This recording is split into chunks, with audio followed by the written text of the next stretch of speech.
Baik, selamat malam semuanya. Kita kembali lagi di acara rutin kita, Bisa Maju, Bincang Sehat bersama Puskesmas Pelaju.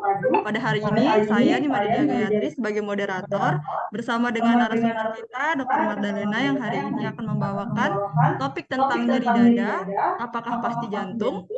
Baik, selamat malam, Dr. Mardalena. Ya, selamat malam, Ade. Baik, dokter, mungkin kita bisa langsung saja ke pemaparan materi ya, dokter. Oke, siap. Baik, perkenalkan sebelumnya ya, saya Dr. Magdalena dari Puskesmas Pelaju. Izin langsung share screen ya. Jadi biar enak ngejelasinnya, langsung audiensnya lihat gambar-gambar. Baik, dokter.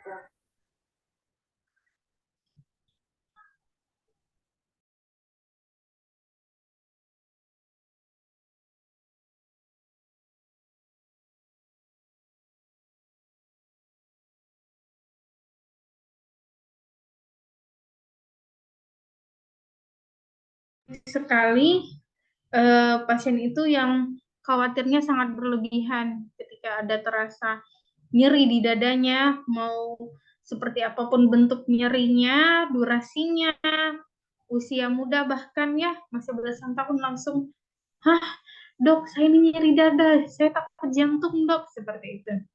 Jadi khawatirnya sangat berlebihan. Nganggapnya kalau nyeri dada itu, oh pasti jantung gitu. Padahal ini dokter kasih kasih lihat gambarnya ya.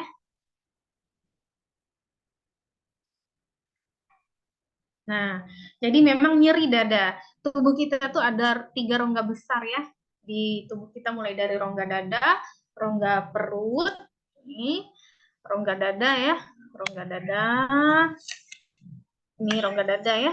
Kemudian ada rongga perut atau rongga abdomen di kedokteran dibilang, dan rongga pelvik yang kecil di sini. Nah, ketika pasien itu merasa ada nyeri di bagian dadanya, maka dia otomatis bilang, dok jantung bukan dok, padahal di dalam dada ini, rongga dada ini ada banyak organ di sana ya, ada paru-paru, kita bisa lihat di gambar ada jantung, ada paru-paru, ada kanan dan kiri. Nah, di ini terhalang di belakang dari organ paru-paru dan jantung ini adalah gambaran seperti ini. Jadi pada saat mulut kita masuk makanan, itu ada pipa makan nih. Kalau kami bilang esofagus ya di kedokteran, yang berjalan sepanjang tengah dada. Agak ke kiri kemudian dia ya. Agak ke kiri menuju lambung. Untuk selanjutnya diteruskan ke saluran pencernaan. Nah, ini dokter jelaskan dulu ada beberapa organ penting yang ada di rongga dada. Jadi apakah nyeri dada itu selalu jantung? Belum tentu ya, karena tadi ada banyak organ. Nyerinya bisa dari paru-paru, bisa dari saluran makannya ya, saluran esofagus, atau bisa dari lambungnya, karena ini dia tersambung naiknya langsung ke bagian dada. Nah, ini untuk nyeri jantung ya, kita kenalin tempat-tempat nyeri gangguan jantung itu bisa di belakang tulang dada, bisa diraba nanti ya, di antara kedua putingnya itu ada tulang, ada nyeri di bagian tulang belakang dada ini. Kemudian bisa juga nyerinya itu menjalar nih, tulang dada menjalar sampai ke leher. Bisa juga dari dada tadi menjalar sampai ke bahu. Ada juga ini dia dari dada menjalarnya ke rahang, ya, menjalarnya ke rahang. Kemudian ada dari dada di bawah ulu hati. Ini mirip nih, ini memang dengan penyakit lambung ya. Kemudian ini di daerah punggung di antara kedua belikat. Ini dari belakang ini ya, belikat tuh tulang yang menonjol di sini. Nah, ini. Oke, ini dari tempat-tempat nyeri gangguan jantung. Nah, seperti apa nyeri jantung itu ya?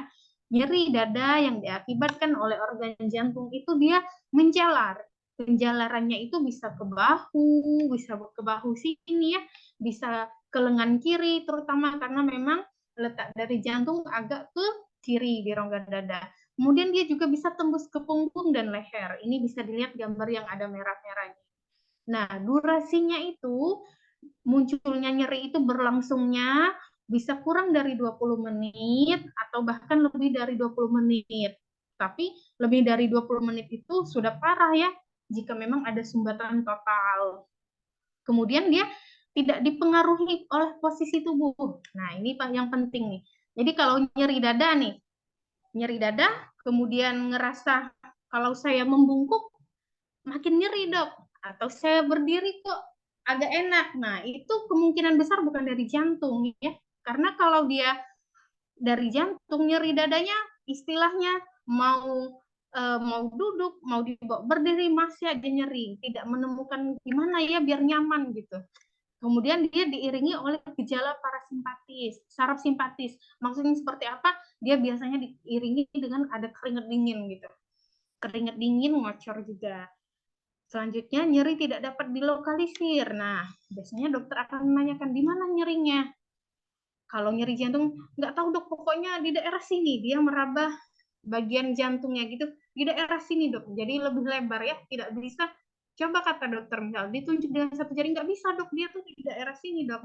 Jadi tidak bisa dilokalisasi nyerinya. Seperti tertindih, beban berat, bersifat tumpul ya. Kemarin dokter baru dapat pasien seperti saya tuh dihantam mobil dok di sini. Jadi benar-benar berat nyerinya ya. Kemudian terjadi pada saat kerja jantung meningkat. Kapan kerja jantung meningkat? Kerja jantung meningkat ini pada saat kita beraktivitas. Jadi misal pada saat olahraga. Makanya kenapa rata-rata orang yang serangan jantung mendadak biasanya terjadi pada saat olahraga. Seperti ada artis, suaminya Angelina, siapa sih? Angelina Sondak ya, apa siapa yang artis itu ya? Dia kan pada saat olahraga nih tiba-tiba serangan jantung dan meninggal. Kemungkinan memang jantung karena pas saat olahraga kebutuhan oksigen di tubuh meningkat, kerja jantung juga menjadi lebih keras dari biasanya. Jadi terjadi nyeri dada ditandain ya. Kemudian terjadi pada saat kerja jantung meningkat tadi dan berkurang dengan istirahat. Pas dibawa istirahat, makanya kalau misal nyeri dada nih, coba waktu duduk, istirahat, kemudian atur nafasnya. Kira-kira ngaruh nggak? Enak nggak? Kalau ngaruh, kemungkinan memang ada ngarah ke jantung. Seperti itu ya untuk nyeri akibat organ jantung.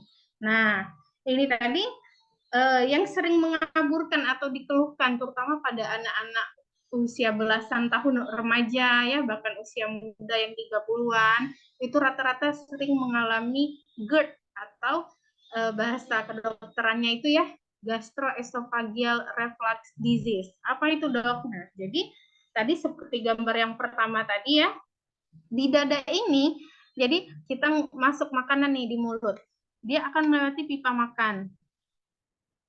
Kemudian dia akan masuk di lambung ya. Nah, lanjut gambarnya. Nah, antara pipa makan dengan lambung ini, di sini ada sphincter. Ya, sphincter ini seperti pintu yang ketika makanan masuk ke lambung maka dia akan menutup. Tujuannya apa? Karena kan makan masuk ke lambung, di lambung akan dicerna, asam lambungnya akan mencerna makanan di dalam sini. Pintu ini normalnya dia harus menutup supaya asam lambung tidak bisa naik ke atas. Nah, pada orang GERD ya mengalami reflux disease esophagus asam lambungnya, dia pintunya ini terganggu, kemampuan membuka menutupnya ini terganggu. Akhirnya apa? Akhirnya asam lambung dari lambung ini akan naik ke atas. Nah, bayangin nih, asam itu kan bersifat iritatif ya, membuat perasaan pedih, nyeri, panas, terbakar.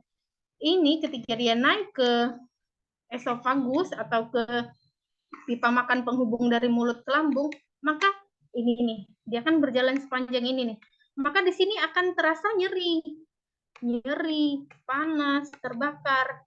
Dan ini berjalan di sepanjang dada. Nah, jadi belum tentu juga nyeri dadanya itu dari jantung ya, bisa dari dia mengalami penyakit GERD yang menyebabkan asam lambungnya naik ke atas sehingga terasa seperti nyeri panas terbakar. Tapi umumnya kalau nyeri dari GERD ini dia bisa dilokalisasi di sini dok di bagian tengah dada dan dia tidak ada penjalaran sampai ke bahu ya, sampai tembus ke belakang seperti yang pada jantung tadi.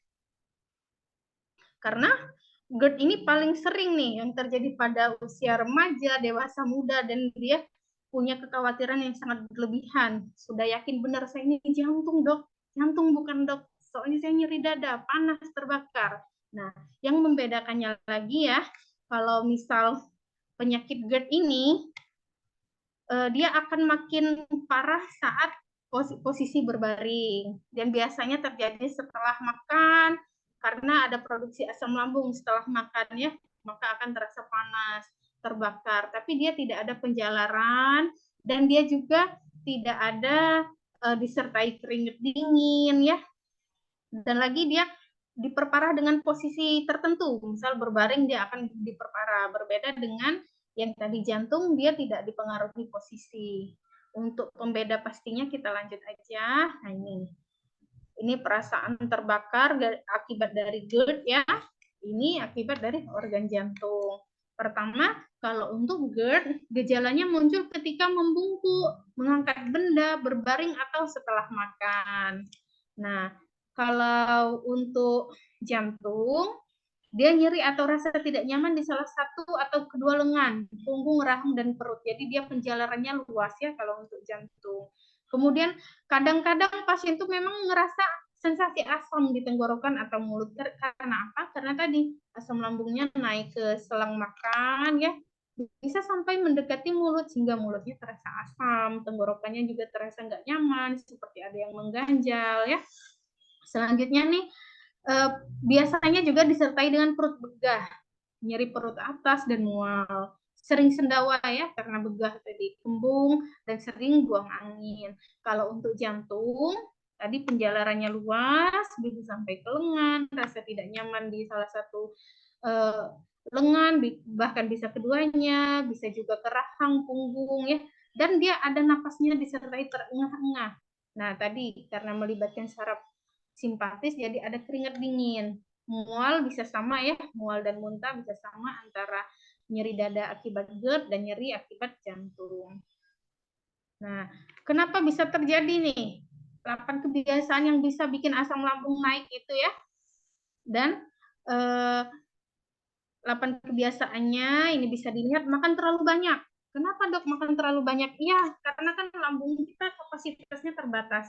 Kalau makannya terlalu banyak, akhirnya lambungnya udah penuh nih ya, bebannya udah overload, udah lebih dari kapasitas, akhirnya pintu yang harusnya tadi nutup agak kebuka. Dan jika ini telah berlangsung lama, lama-kelamaan pintunya agak longgar nih, nggak ngunci lagi dengan bagus, karena melar terus lambungnya ya, diisi makanan yang banyak.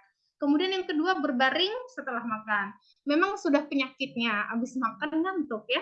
Nah, tapi ada harusnya setelah makan itu paling tidak kita sejam posisi tetap badannya tegak. Nah, rata-rata remaja atau dewasa muda ya itu mager habis makan baring sebelum nonton. Ya udah lama-lama memang bisa menyebabkan penyakit GERD. Kemudian yang ketiga, makan larut malam. Jadi makannya terlalu malam mendekati jam tidur. Ini juga tidak diperbolehkan ya. Yang keempat, stres. Kenapa stres ini bisa memicu asam lambung bahkan GERD? Karena stres ini akan mengaktifkan zat-zat tertentu di dalam tubuh yang akhirnya berdampak pada produksi asam lambung yang berlebih. Yang kelima, minum terlalu banyak saat makan. Prinsipnya sama dengan yang pertama tadi, makan terlalu banyak, akhirnya lambungnya isinya over capacity ya.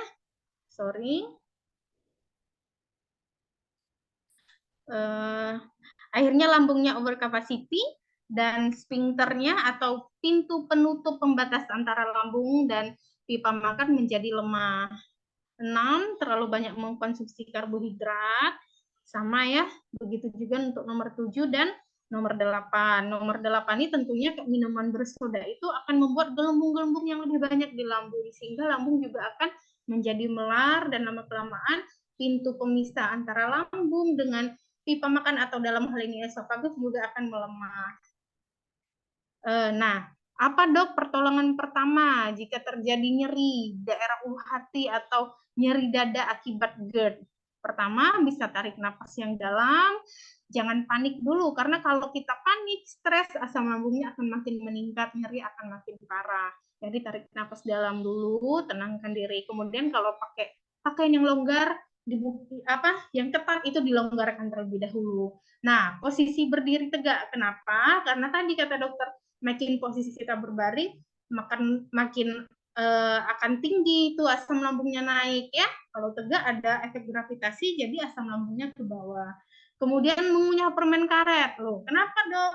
Karena mengunyah permen karet ini bisa mengencerkan dan membersihkan asam lambung dari kerongkongan.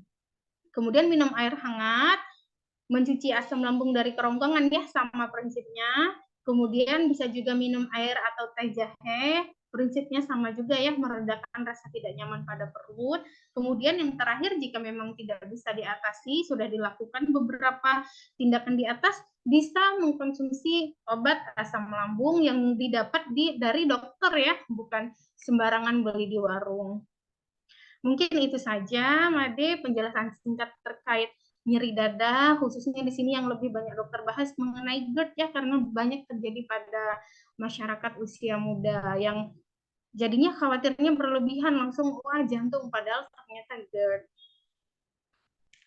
Baik dokter, terima kasih banyak atas penjelasannya yang singkat namun lengkap ya dokter, terkait dengan apa saja penyakit yang yang bisa menyebabkan nyeri dada, kemudian perbedaan antara nyeri dada karena jantung dan juga karena GERD, serta penyebab GERD itu apa saja, serta pertolongan pertama yang bisa diberikan ya dokter ya. Baik dokter, selanjutnya mungkin kita bisa lanjut ke sesi diskusi ya dokter. Ya, silahkan Baik, Made. ini sudah ada beberapa pertanyaan yang masuk melalui kolom chat Instagram.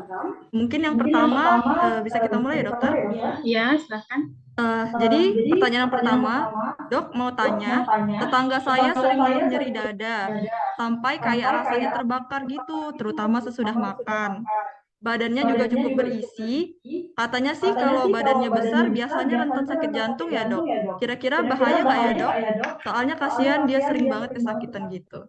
Ya, baik, terima kasih. Bagus sekali ya pertanyaannya. Dia berarti peduli sekali sampai masalah tetangganya ditanyakan. Baik, tadi katanya kalau dari gejalanya sering merasa nyeri dada, panas, terbakar setelah makan, ditambah lagi ya, itu kemungkinan memang hampir bisa dipastikan dia GERD ya. Dia GERD, cuman dia ada kegemukan nih, badannya kegemukan. Katanya dia baca atau tahu dari berita atau info dari mana, katanya kalau kegemukan itu bisa menyebabkan jantung, bisa sekali ya. Karena kegemukan itu nanti akan mengakibatkan penumpukan lemak juga. Gemuk itu akibat banyak lemak ya. Nah, lemaknya itu juga akan dibawa oleh darah, beredar ke seluruh tubuh, dan dia akan membuat plak atau ibarat pipa air, dinding-dinding pipa air tadi akan kotor akibat lemak. Lama-kelamaan kotoran ini akan semakin banyak. Terjadi gumpalan, awal-awalnya penyempitan dulu. Jadi pipa tadi yang harusnya lubangnya besar nih, diameternya besar untuk mengalirkan isinya, dalam hal ini pembuluh darah kita mengalirkan darah, akibat terjadi banyak plak penempelan dari lemak, akhirnya diameternya akan makin kecil, darah yang dialirkan juga semakin sedikit. Nah, ini bisa memicu serangan jantung kalau lama-kelamaan terus berlangsung hidupnya seperti ini ya. Jadi memang kemungkinan nyeri dada yang dialaminya saat ini itu GERD, tapi dia sangat beresiko juga untuk mengalami nyeri dada akibat kelainan atau penyumbatan di pembuluh darah jantungnya. Ada baiknya segera himbau tetangganya untuk memeriksakan diri ke dokter. Baik dokter, terima kasih atas jawabannya. Kita lanjut ke pertanyaan selanjutnya ya dok. Ya, Baik, pertanyaan selanjutnya ini terkait yang dijelaskan tadi ya dok. Izin dok, saya pernah dengar katanya nyeri di bagian dada juga bisa karena asam lambung ya dok. Nah, apakah lokasi nyeri dadanya sama ya dok antara jantung dan juga asam lambung?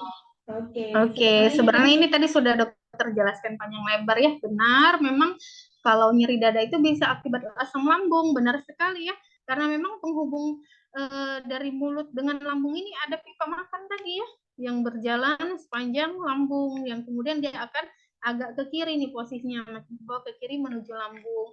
Jadi bisa sekali nyeri dadanya akibat lambung. Untuk lokasinya, kalau untuk nyeri dada akibat gangguan dari jantung, tadi sudah dijelaskan ya, dia biasanya ada penjalaran, bisa ke rahang, bahu, lengan. Kalau nyeri dada akibat lambung, dia biasanya di ulu hati dan di bagian tengah dada seperti ini. Baik dokter, terima kasih kembali atas jawabannya. Kemudian selanjutnya ada pertanyaan, untuk gejala penyakit jantung yang paling umum itu apa ya dok? Dan kapan dari gejala itu kita harus langsung ke rumah sakit? Oke, ini kita balik ke slide dokter yang tadi ya. Nah, jadi gejala yang paling umum nyeri dada secara tiba-tiba saat beraktivitas. Nyeri dada secara tiba-tiba saat beraktivitas, atau ada kebutuhan oksigen yang meningkat mendadak. Misal kita mendengar kabar yang tidak baik gitu ya. Nyeri dadanya biasanya paling sering memang di dada kiri, tapi ada penjalaran. Dan dia seperti tertindih beban berat. Ada penjalaran disertai napas seperti agak tersengal, ada keringat dingin, maka itu cepat langsung dibawa ke UGD untuk mendapatkan pengobatan dan tindak lanjut yang tepat. Karena dikenal kalau di jantung itu ada istilah time is muscle. Jadi makin telat kita bawa untuk mendapatkan tindakan dan pengobatan yang tepat, akan ada kemungkinan kematian otot jantung ya.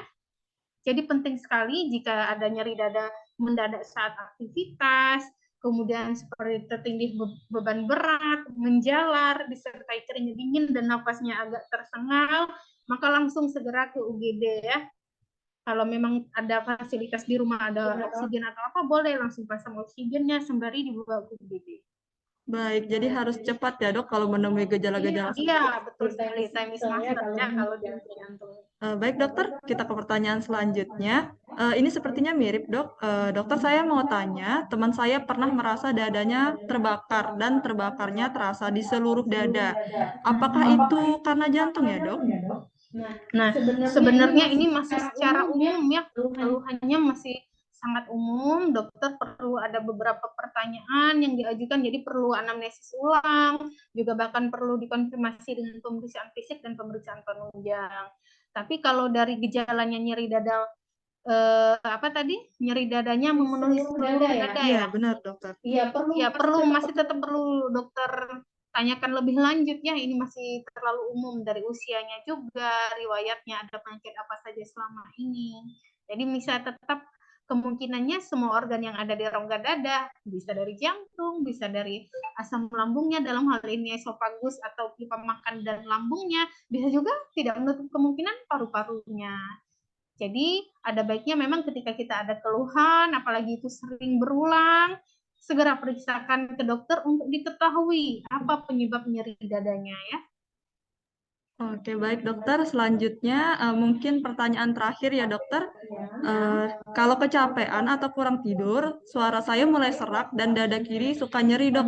Tapi pas mau lahiran normal, kayak dicek jantungnya itu hasilnya baik dan ada riwayat hipertiroid. Bagaimana ya dok?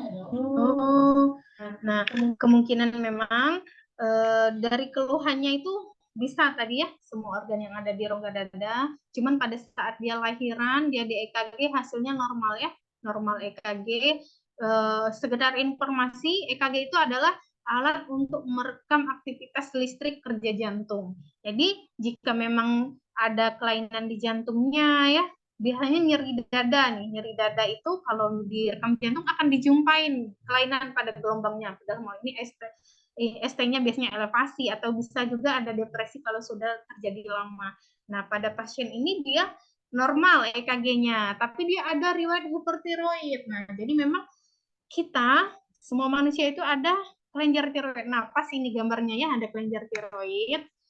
Nah, untuk apa? Untuk proses metabolisme. Tapi pada pasien tadi, tiroidnya berlebih nih. Tiroidnya berlebih.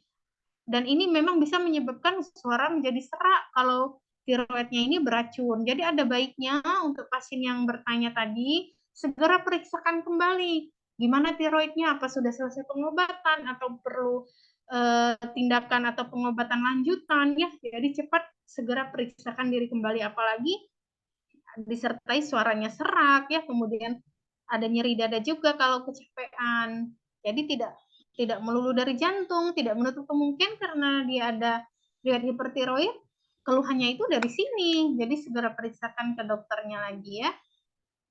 Baik, jadi untuk penanya tadi mungkin bisa segera diperiksakan ya dokter. Ya. Baik, mungkin itu tadi pertanyaan terakhir dokter.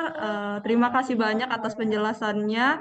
Semoga jawaban-jawaban yang diberikan oleh Dr. Magdalena bisa membantu dan menjawab pertanyaan-pertanyaan dari teman-teman sekalian. Nah, mungkin acara Bisa Maju pada hari ini kita cukupkan sekian ya, Dokter. Ya, terima kasih Made. Baik, sampai jumpa lagi kita di acara Bisa Maju berikutnya. Terima kasih dan selamat malam semuanya. Selamat malam.